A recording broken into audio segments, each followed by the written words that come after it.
கர்த்தருக்குள் பிரியமானவர்களே, பிப்ரவரி 2 இன்றைய பனித்துளிகளின் தலைப்பானது பயப்படுங்கள் என்கிற தேவன். வசனம் யாத்ராகமம் 20வது அதிகாரம் 20வது வசனம். மோசே ஜனங்களை நோக்கி, பயப்படாதிருங்கள், உங்களை சோதிப்பதற்காகவும் நீங்கள் பாவம் செய்யாதபடிக்கு தம்மை பற்றும் பயம் உங்கள் முகத்திற்கு முன்பாக இருப்பதற்காகவும் தேவன் எழுந்தருளினார் என்றான். இஸ்ரவேலருக்கு 10 கற்பனைகளை கொடுக்க வந்த தேவன் மலைமேல் இறங்கி அவர்களோடு பேசினார். இஸ்ரவேலர் மிகவும் பயந்தார்கள். தாங்கள் இறந்து போவோம் என்கிற பயத்தில் மோசேயிடம், தேவன் எங்களோடு பேசாதிருப்பாராக என்றார்கள். அப்பொழுது மோசே அவர்களிடம், பயப்படாதிருங்கள் என்று சொன்னார்.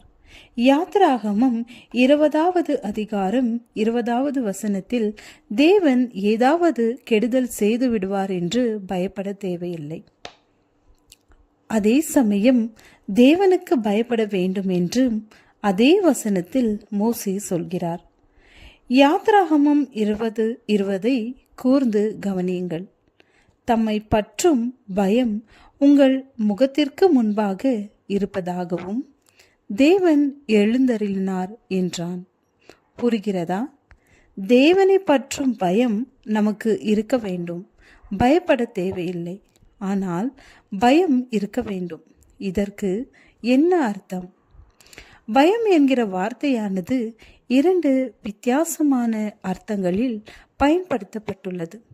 ஏதோ ஒரு ஆபத்து வரப்போகிறது எனும் புரிதலால் உண்டாகிற கலக்கமான ஒரு உணர்ச்சிதான் பயம். அந்த ஆபத்து எனக்கு வரலாம். அது சுயநல பயம். இது முதலாம் வகை.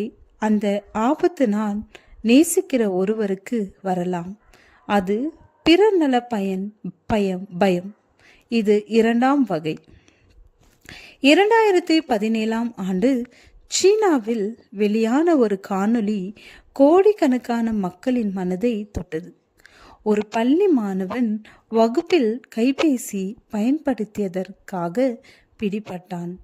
ஆசிரியர் அவன் அப்பாவிடம் இதை சொன்னபோது அவர் கோபப்படுவார் என்று எல்லோரும் எதிர்பார்த்தார்கள். ஆனால் அந்த தகப்பன் தன் சட்டையை கழற்றிவிட்டு ஒரு குச்சியை மகனிடம் கொடுத்து, என்னை அடி என்றார். மகன் மறுத்தான். அதனால் அப்பா தன்னைத்தானே அடிக்க தொடங்கினார். ஒவ்வொரு அடியும் அவரது அன்பை கதறியது. மகன் அழுதான். கைபேசியை தூக்கி எறிந்துவிட்டு அப்பாவை கட்டி அணைத்து கொண்டான். இனி அவன் தவறு செய்யப்படுவான். எதற்கு? அப்பா அடித்து விடுவார் என்றா பயப்படுவான்? இல்லை, அப்பா தன்னை அடித்து கொள்வார் என்று பயப்படுவான். இது 2ஆம் வகை பயம். பிரதமரோ முதல்வரோ உங்கள் வீட்டுக்கு வந்தால் எப்படி இருக்கும்? அவருடைய அன்பை எப்பொழுதும் நினைப்பீர்கள் அல்லவா? சர்வலோகத்தையும் படைத்த தேவன் அன்று இஸ்ரவேலருடைய வீட்டுக்கு வந்தார். அவர் அன்பு எவ்வளவு பெரியது! நாம் தவறு செய்தால் இந்த தேவன் வேதனைப்படுவார். இதை நினைத்து பயம் வர வேண்டும். நீங்கள் எனக்கு பயப்படும்படிக்கு என்னிடத்தில் மன்னிப்பு உண்டு என்று வாக்கு பண்ணுகிறார். ஜெபம். பாவங்களால் எங்களுக்கு துன்பம் வருகிறதே என்று நீங்கள் வேதனைப்படுகிறீர். இந்த பயம் எங்களில் வளர உதவி செய்யும். ஆமென்.